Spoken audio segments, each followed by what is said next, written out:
20 past noon, July 20th, 1944. Deep inside the forests of East Prussia, at a place the Germans called the Wolf's Lair, Adolf Hitler stood over a massive oak conference table, studying maps of a crumbling empire. Outside, the summer heat pressed down on the concrete bunkers and wooden huts that made up his secret headquarters. The air was thick, oppressive, carrying the weight of a war that was slipping away. Inside that room, beneath that very table, a leather briefcase sat innocently. Inside it, British-made explosives were counting down the final seconds. The mechanism ticked silently, hidden beneath papers and files, invisible to the 24 men gathered around the table. The man who planted it had already walked out. His name was Klaus von Stauffenberg. A war hero, a decorated officer, a man who had fought for Germany on 3 fronts, a man who had bled for his country in the deserts of North Africa.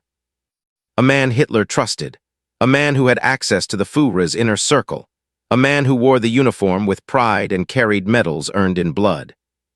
And in less than 2 minutes, that briefcase would explode, tearing through the room, killing 4 men, wounding nearly everyone else, and changing the course of history forever.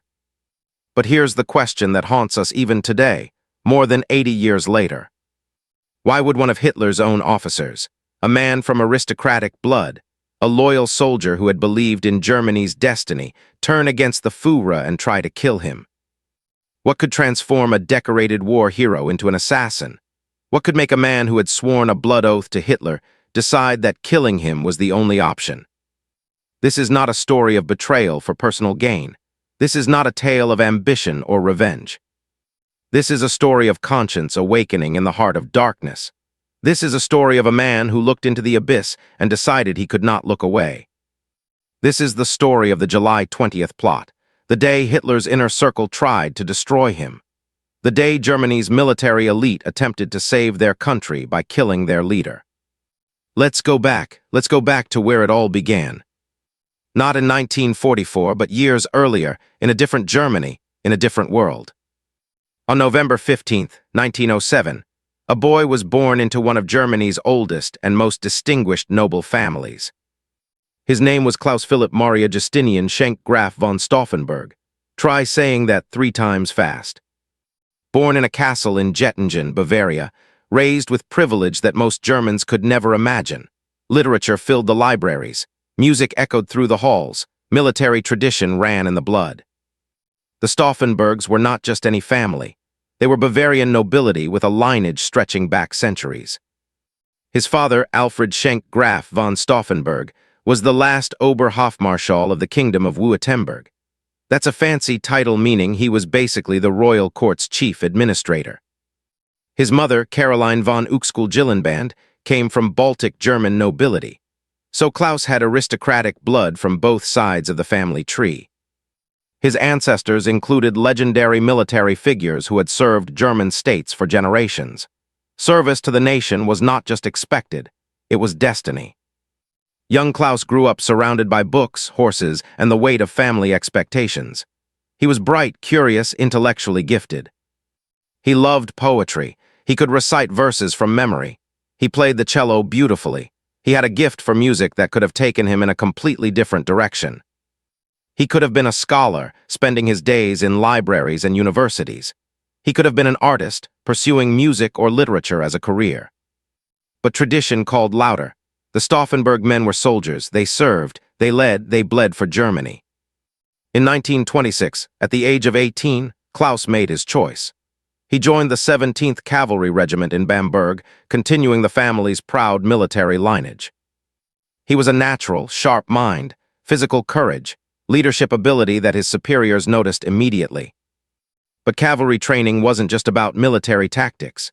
It was about honor, duty, the old codes of chivalry that the officer class still held sacred. Around this time, something else entered his life, something that would shape his worldview as much as his military training. A poet named Stefan George, a controversial figure, a visionary who spoke of a secret Germany, a spiritual, idealized nation that existed beyond politics and power. George wasn't talking about geography or government. He was talking about an idea, a Germany of honor, justice, beauty, truth. A Germany of the spirit, not the flesh. A nation defined by its highest values, not its worst impulses. George's circle influenced many young aristocrats and intellectuals, including the Stauffenberg brothers. Klaus had two brothers, Berthold and Alexander, both brilliant in their own right. They would gather with other young men from noble families, reading poetry, discussing philosophy, imagining a better Germany. This idea of a secret Germany, a Germany of honor and justice, would stay with Klaus for the rest of his life. It would become his guiding star, the light he followed even into the jaws of death, the ideal he would die trying to protect. Through the 1920s and early 30s, Stauffenberg rose through the ranks. He was promoted steadily. His superiors wrote glowing reports. He married Nina Freyen von Lerchenfeld in 1933. They would have 5 children together. He was building a life, a family, a career. By the time Adolf Hitler came to power in 1933, Stauffenberg was a young officer, sharp, ambitious, riding high in the cavalry. He had a bright future ahead of him. The military was expanding under the new regime. Opportunities were everywhere. Now here's where things get complicated, where history gets messy and uncomfortable. Because Stauffenberg, like many educated Germans of his class, had mixed feelings about Hitler and the Nazi movement. He did not join the Nazi party. Unlike many officers who jumped on the bandwagon, Stauffenberg kept his distance from the party apparatus. He saw through some of the lies. He recognized the vulgarity, the crude propaganda, the appeal to the worst instincts of the mob. But he also believed in German greatness.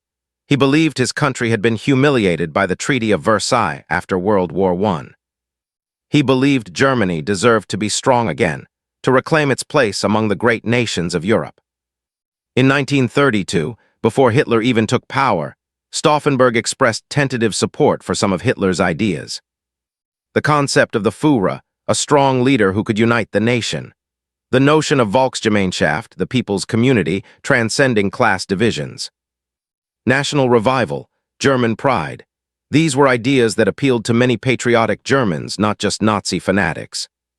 This was a man pulled between tradition and temptation, between his Catholic morality and his nationalistic dreams, between the old Germany of honor and duty and the new Germany of power and destiny. He was not alone in this struggle.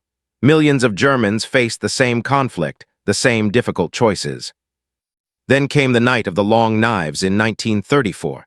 Hitler ordered the murder of Ernst Röhm and other SA leaders. The SS and Gestapo executed dozens, maybe hundreds of people. Hitler's own storm troopers killed on his orders. Stauffenberg watched. He heard the reports. He saw what Hitler was capable of doing to his own allies. Then came Kristallnacht in 1938, the night of broken glass. Jewish shops smashed, synagogues burned, people beaten in the streets, 91 Jews murdered, 30,000 arrested and sent to concentration camps. Stauffenberg, a devout Catholic who took his faith seriously, was horrified. This was not justice. This was not strength. This was barbarism. But he stayed in the army. He stayed loyal to his oath. Why? Because he had taken an oath, not to Germany as a nation, not to the Constitution, but to Adolf Hitler personally. The Führer raid, the oath of loyalty, every German soldier swore it.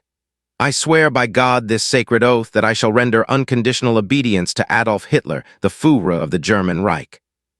A blood oath that bound every German soldier to the man, not the country, not the people, not the principles, the man.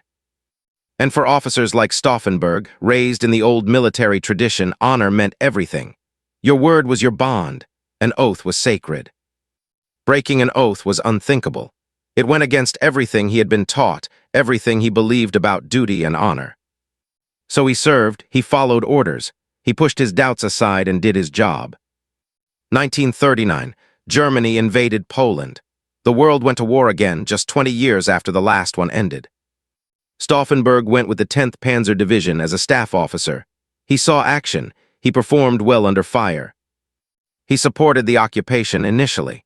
He even made statements supporting German colonization of Poland, the use of Polish people as labor. These are the uncomfortable truths we must face when we study history. Stauffenberg was not always a hero. He was not born an anti-Nazi. He was a man of his time, shaped by nationalism, shaped by a belief in German superiority that was common among his class. He held views that, by today's standards, are deeply troubling. He was not a Democrat. He did not believe in equality in the modern sense.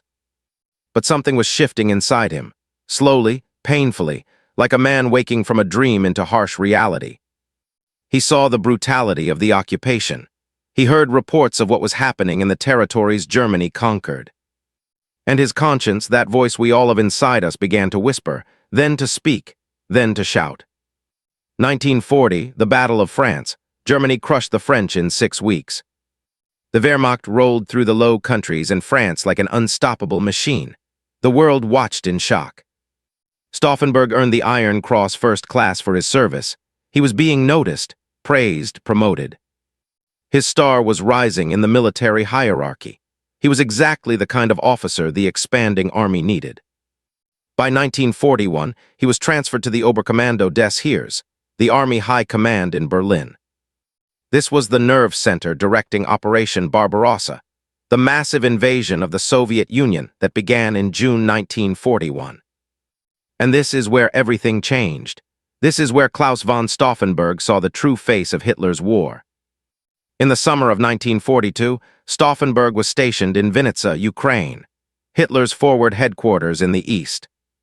He was in the organizational section, responsible for planning and logistics. He saw the reports. He heard the briefings.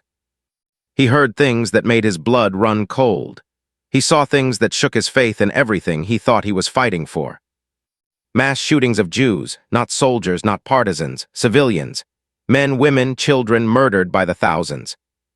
Villages burned, entire communities wiped out. The Einsatzgruppen special killing units following behind the army. The orders came from the top. From Berlin, from Hitler himself. This was not rogue action, this was policy. One day, Stauffenberg spoke openly to fellow officers.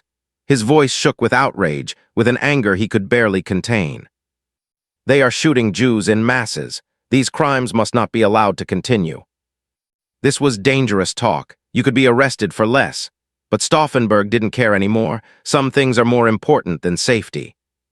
This was not propaganda from enemy radio. This was not exaggeration. This was murder on an industrial scale, and he was seeing the evidence with his own eyes. And Stauffenberg, the aristocrat, the Catholic, the man who believed in honor and duty, could not look away anymore. The dream was over. The illusion was shattered. He could no longer tell himself that these were excesses, mistakes, things that would be corrected. This was what Nazi Germany was. This was what Hitler's vision meant in practice.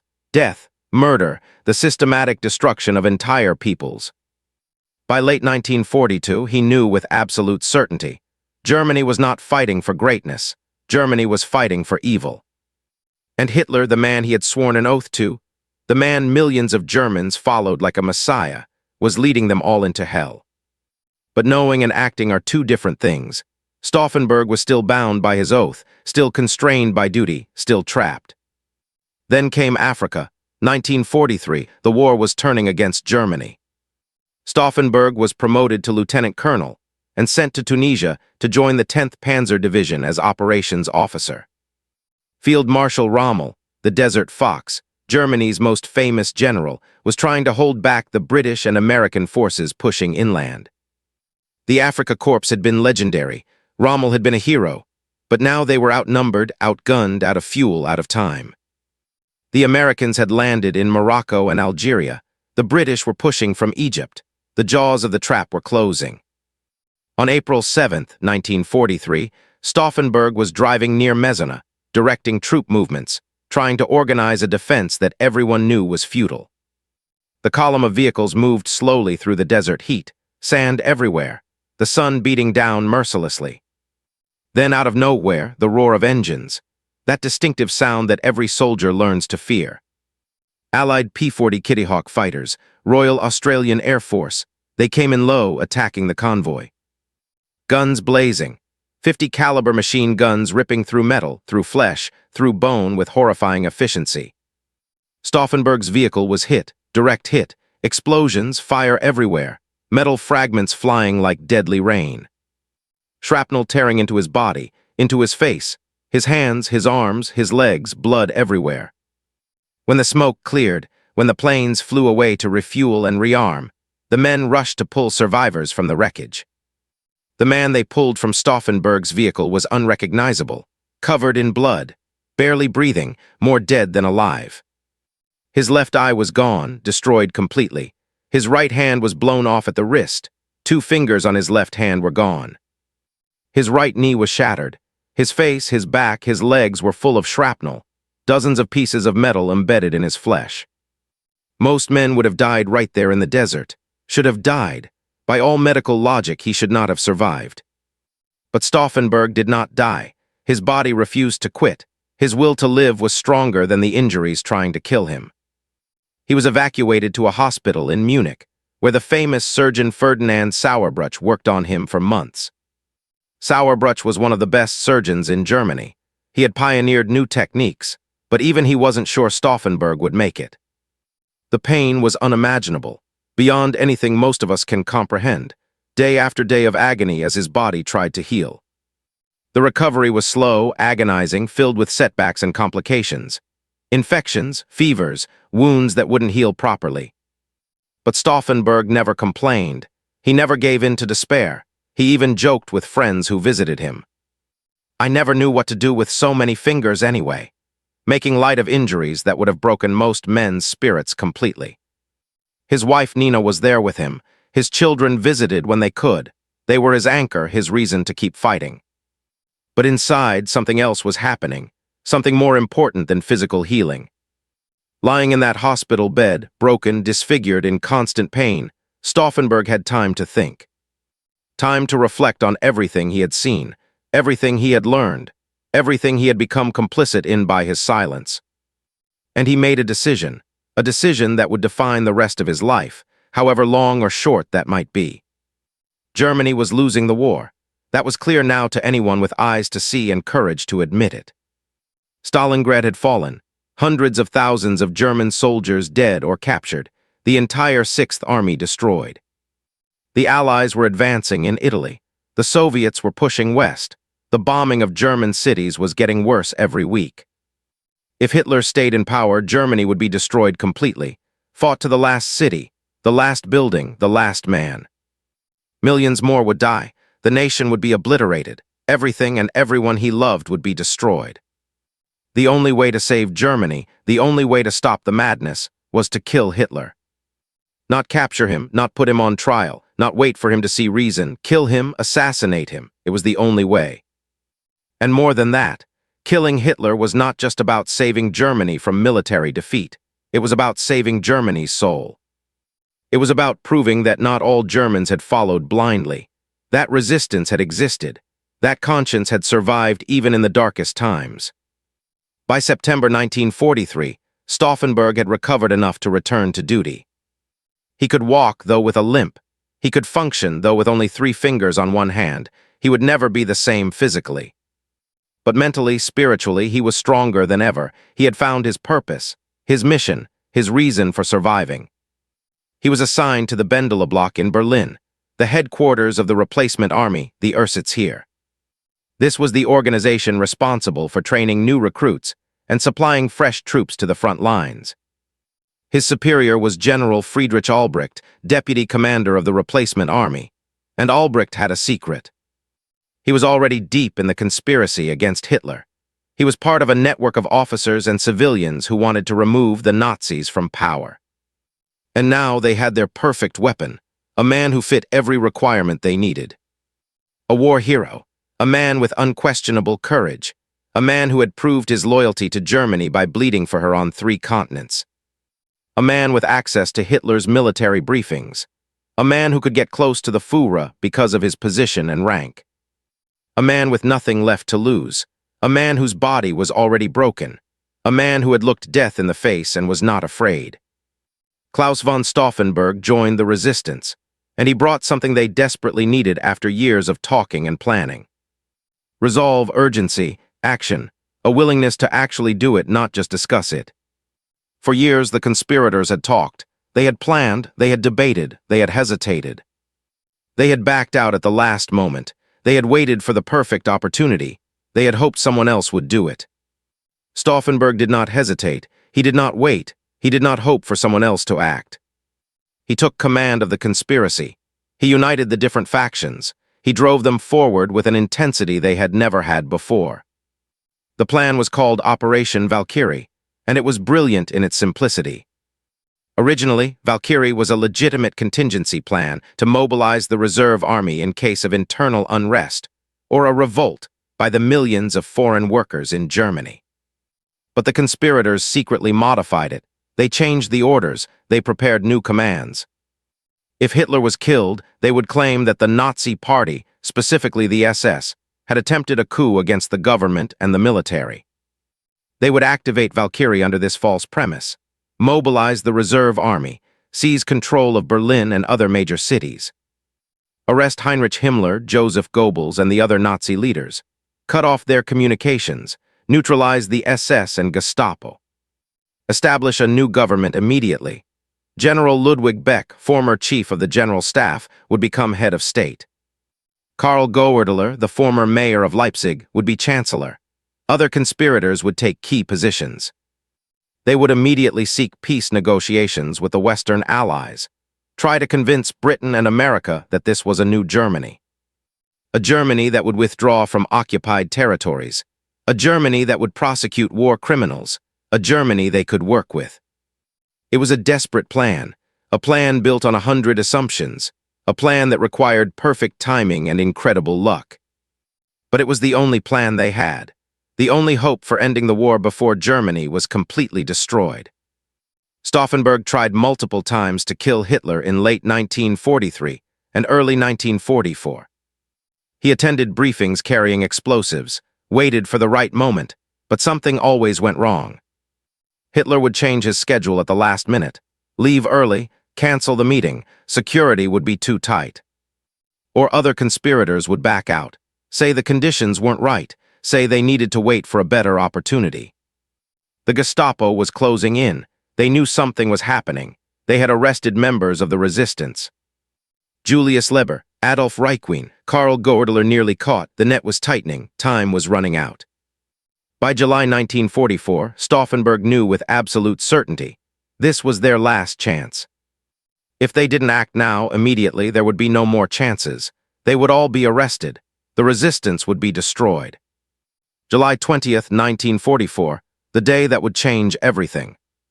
Stauffenberg flew to the Wolf's Lair in East Prussia for a military briefing with Hitler.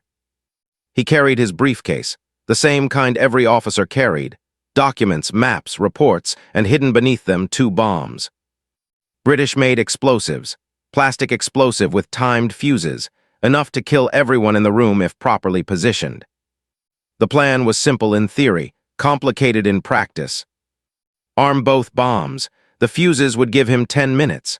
Place the briefcase as close to Hitler as possible, preferably right under the table near his feet. Excuse himself to take a prearranged phone call. Walk out calmly. Don't run, don't draw attention. Leave the compound. Get through security. Get to the airplane waiting to take him back to Berlin. When the bomb exploded, everyone would assume it was an Allied attack or an accident. Chaos and confusion. He would fly back to Berlin, land at Rangsdorf Airfield, drive straight to the Bendele block. Activate Operation Valkyrie. Tell his co-conspirators that Hitler was dead. Begin the coup. Seize control of Berlin before anyone realized what was happening. Arrest the Nazi leadership. Take over the radio stations. Broadcast the news. The Führer is dead. A new government has taken control. The war will end. It could work. It had to work. There was no other option left. But from the moment Stauffenberg arrived at the Wolf's Lair that morning, things started going wrong. First problem, the briefing was moved. Originally, it was supposed to be in Hitler's underground bunker. Concrete walls, reinforced ceiling, a confined space. In the bunker, the blast from the bombs would have been contained, amplified, reflected back. Everyone in the room would die. But because of the summer heat, they moved the briefing to a wooden conference hut above ground. The Lage Baraki, a building with wooden walls and windows that could be opened for ventilation. In this building, much of the blast would dissipate through the windows and thin walls. The chances of killing Hitler dropped dramatically. But Stauffenberg had no choice. This was the only briefing he was invited to, the only chance he would get. Second problem, he needed time and privacy to arm both bombs. The fuses were British mechanisms. You had to crush a glass tube with special pliers. The acid would eat through wire. 10 minutes later, detonation. But Stauffenberg only had one hand, 3 fingers. He needed time to work carefully. It was a delicate operation. He found a side room, began working on the first bomb. His aide, Lieutenant Werner von Heefen, stood watch. Then a staff sergeant knocked on the door. "Herr Oberst, they're waiting for you. The briefing is starting." Stauffenberg had only managed to arm one bomb, just one. The second sat in his briefcase, still harmless. He grabbed the armed bomb, put it in his briefcase with the documents on top, handed the second bomb to Heefen to dispose of. One bomb instead of 2, in a wooden building instead of a concrete bunker. The odds were getting worse by the minute. But he had come this far, he would see it through, whatever happened. Stauffenberg entered the conference room. It was 12:37 in the afternoon. 24 people were there. Hitler stood at the head of the massive oak conference table. He was leaning over maps with Field Marshal Wilhelm Keitel. They were discussing the situation on the Eastern Front. The Red Army was pushing into Poland. Army Group Center was collapsing. It was bad news like all the briefings lately. Stauffenberg was introduced. He was there to report on the status of reserve divisions that could be sent to shore up the front. He was positioned to Hitler's left about 6 feet away. Not perfect, but close enough. He placed the briefcase under the table, pushed it with his foot as close to Hitler as he could reach without being obvious. Right near the heavy oak table support. If everything went right, the blast would focus upward, through the table, directly at Hitler. Then, as planned, an officer came in. "Herr Oberst, you have an urgent phone call from Berlin." Stauffenberg apologized to Hitler, excused himself from the briefing, walked out of the room. He walked across the compound, not running, not rushing, just walking with purpose like an officer with things to do. Behind him in that room, the seconds were ticking down. 9 minutes, 8 minutes, 7 minutes. No one in the room knew. They continued the briefing, discussing divisions and positions, planning strategies for a war they were losing. Colonel Heinz Brandt, trying to get a better look at the maps, found the briefcase in his way. He reached down, moved it, just a few feet, just to the other side of the heavy oak table leg. That simple movement, that tiny change in position, would make all the difference. Stauffenberg reached the first checkpoint, showed his papers, the guard waved him through. Second checkpoint, his car was waiting. Heefen was already there, the engine running. Third checkpoint, outer perimeter. The guards started to question them. The compound was on high alert. Stauffenberg used his rank, his medals, his authority, bluffed and bullied his way through. They drove toward the airfield. Behind them, the seconds ran out. 12:42. The bomb exploded. The blast tore through the wooden conference hut. The floor buckled. The walls splintered outward. Windows shattered. Timber beams collapsed. Papers flew through the air like deadly confetti. Fire erupted. Smoke filled the room instantly. The sound was deafening, a crack like the world ending. 4 men were killed instantly or died shortly after. Heinz Berger, the stenographer recording the meeting, killed instantly. General Gunther Korten, Luftwaffe Chief of Staff, died that afternoon from his injuries. Colonel Heinz Brandt, the man who moved the briefcase, died the next day. General Rudolf Schmundt, Hitler's chief military adjutant, died from his injuries in October. Nearly everyone else in the room was wounded, some severely. Field Marshal Keitel was blown across the room, bruised and burned but alive. General Alfred Jodl was wounded by flying debris, ears ringing, face bleeding. Rear Admiral Karl Jesko von Puttkamer was badly injured, multiple wounds. The room was a scene of carnage, smoke so thick you couldn't see, blood everywhere, men screaming, chaos absolute. Outside, Stauffenberg heard the explosion, saw the smoke rising, saw debris flying through the air. From where he stood, it looked like a direct hit from a bomb, like the building had been destroyed. He was convinced no one could have survived that. Impossible, Hitler was dead. He and Heefen got in the airplane, took off immediately, flying back to Berlin. In the air, Stauffenberg felt something he hadn't felt in years: hope. It was done, Hitler was dead, Germany could be saved, the war could end, all the death could stop. But back at the Wolf's Lair, something impossible had happened. Through the smoke, through the chaos, someone walked out of the destroyed building. His trousers were in tatters, his hair was singed, his eardrums were ruptured, he had burns on his hands and legs.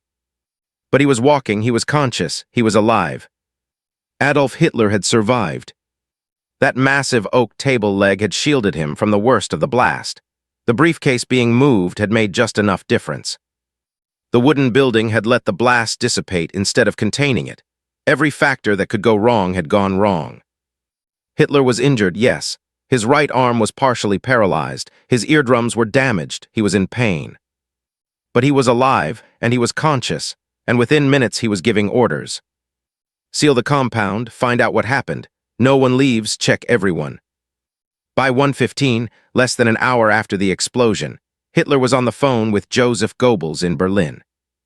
I'm alive, tell everyone. There's been an attempt on my life, but I'm alive. Stauffenberg's plane landed at Rangsdorf Airfield at 3:45 in the afternoon. He rushed to a phone, called the Bendele block, spoke to the conspirators waiting there. Hitler is dead, I saw the explosion. No one could have survived. Activate Valkyrie, now, immediately. But there was confusion. Conflicting reports were coming from the Wolf's Lair. Some reports said Hitler was dead, others said he was injured, others said he was fine. Communications were chaotic.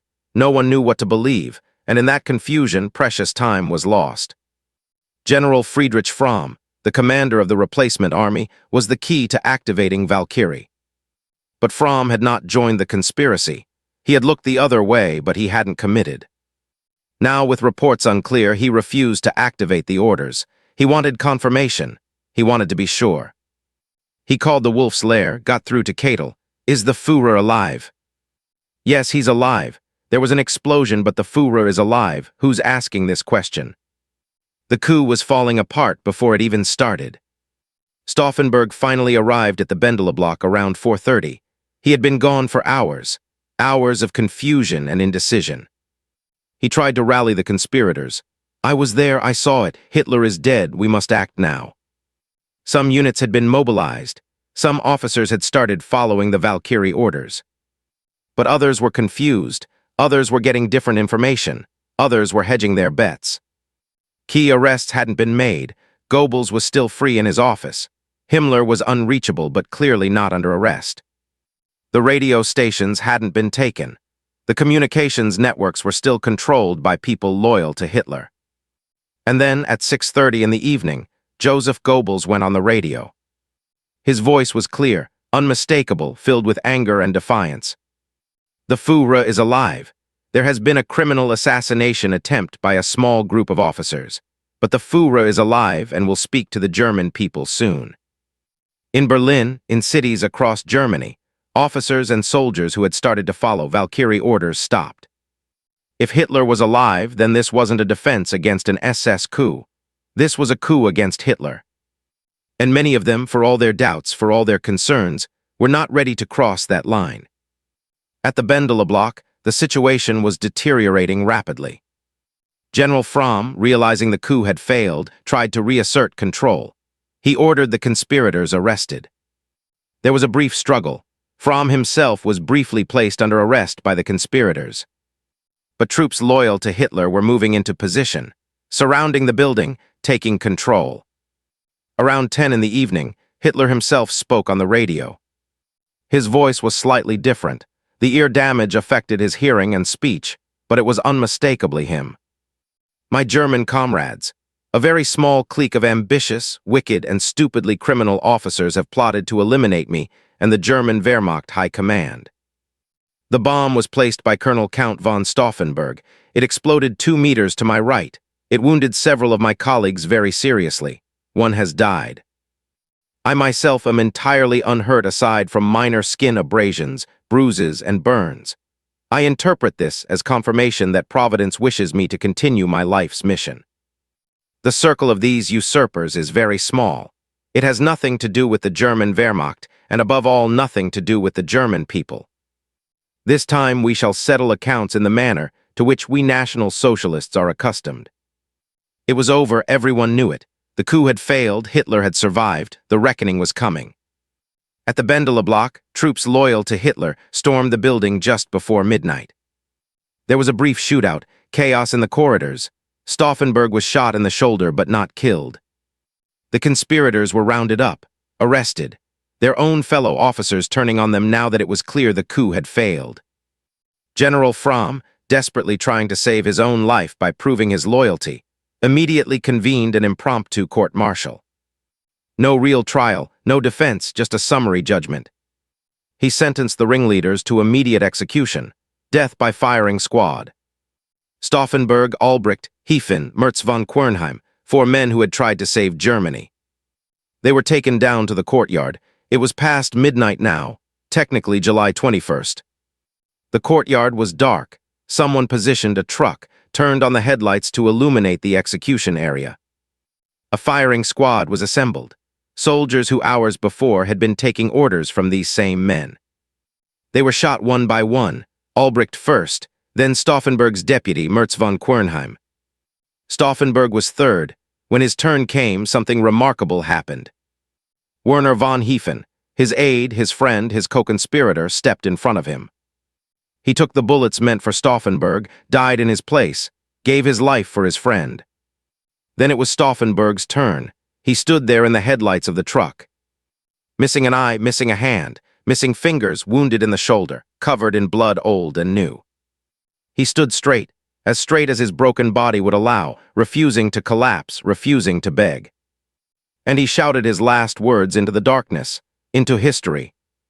Es lebe das Heilige Deutschland. Long live sacred Germany. Or perhaps he shouted, Es lebe das Geheim Deutschland. Long live secret Germany. The witnesses disagreed. Maybe he shouted both, maybe it was hard to hear in the chaos. But the meaning was clear. He wasn't dying for Hitler, he wasn't dying for the Nazis. He was dying for the Germany he believed in, the secret Germany of Stefan George, the Germany of honor and conscience. The Germany of justice and truth, the Germany that could have been, the Germany that still might be if people remembered. The bullets hit him, he fell, his blood soaked into the courtyard stones. And with him fell the last real chance to stop Hitler from the inside, the last hope for ending the war early. The next day, July 21st, the SS came. They dug up the bodies from where they had been hastily buried, stripped them of their uniforms and medals, cremated them, scattered the ashes in a sewer. They wanted to erase these men, to make them disappear from history. But they didn't stop there. They couldn't stop there. Hitler's rage was bottomless. His desire for revenge consumed him completely. He ordered the Gestapo to find everyone connected to the plot, everyone who had known, everyone who might have known. Over the next months, more than 7,000 people were arrested. 7,000. Officers, civilians, politicians, clergy, aristocrats, anyone the Gestapo thought might be involved. Nearly 5,000 were executed, some quickly, some slowly, some after show trials designed to humiliate them. Many were tried in the People's Court, presided over by Judge Roland Freisler, a fanatical Nazi who screamed at the defendants. The trials were filmed, broadcast, turned into propaganda showing these traitors being humiliated before execution. Stauffenberg's brother Berthold was one of them, a brilliant legal scholar, a man of principle. He was hanged on August 8th, but not a quick hanging, oh no. He was slowly strangled with piano wire, lifted up and down, revived when he lost consciousness. Made to suffer for as long as possible, the entire execution was filmed for Hitler to watch repeatedly. The families of the conspirators were arrested under the Nazi policy of Sippenhaft, kin liability. The idea that the entire family shares the guilt, that bloodlines must be punished. The Stauffenberg children were taken from their mother. 5 children, the youngest just a baby. Their names were changed, their identities erased. They were placed in orphanages under false names. Hitler wanted to destroy not just the conspirators themselves, but their families, their legacies, their very existence. He wanted to erase them so completely that future generations would never even know they had existed. But here's what Hitler could not destroy, no matter how hard he tried. The idea, the act, the symbol, the meaning of what they did. Because what Stauffenberg and his co-conspirators did on July 20th, 1944, was not just an assassination attempt. It was a statement, a declaration, a proof for history. Proof that not all Germans followed Hitler blindly, that resistance existed, that conscience survived. That even in the heart of the Nazi war machine, there were men who said no. Men who chose honor over obedience, men who chose death over complicity. Men who looked at evil and decided they would fight it, even if it cost them everything. Henning von Treschow, one of the original conspirators who committed suicide after the plot failed, had told Stauffenberg before the attempt, "Even if it fails, we must take action. The assassination must be attempted at any cost. What matters now is that the German resistance movement must take the plunge before the eyes of the world and of history. Compared to that, nothing else matters." And he was right. He was absolutely right. Because today, more than 80 years later, we remember Klaus von Stauffenberg.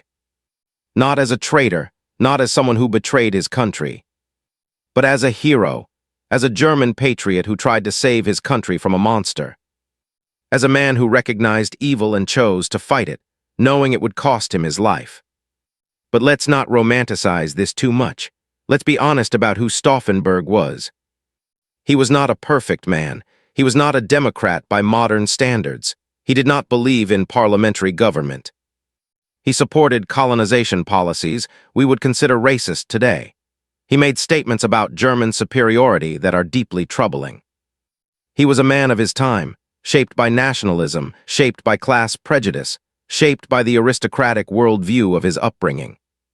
But he was also a man who changed, who grew, who learned, who saw evil with his own eyes and recognized it for what it was, who chose to fight it, even though everything in his background and training told him to obey.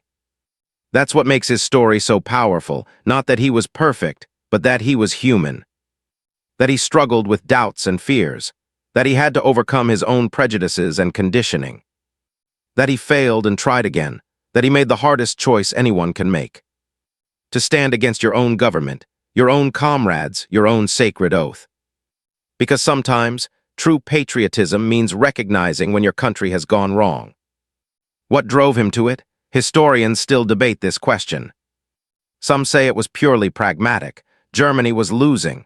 Killing Hitler was the only way to negotiate peace. Others say it was moral, his Catholic faith, his horror at the Holocaust, his sense of justice. The truth is probably both. Stauffenberg was a complex man living in the most complex of times. He was pragmatic and moral, a soldier and a believer, a nationalist who learned that true love of country sometimes means opposing your government. There's a moment in his recovery that captures this perfectly. After losing his eye and hand in Africa, after months of agonizing recovery, Stauffenberg could have retired. He had done his duty. He had been wounded in service to Germany. No one would have questioned it. But instead, he chose to return to duty, to join the conspiracy, to carry that bomb with 3 fingers on one hand.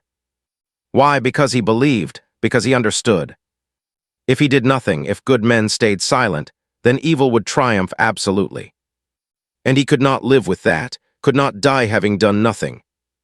In the end, Stauffenberg failed. Hitler survived, the plot collapsed.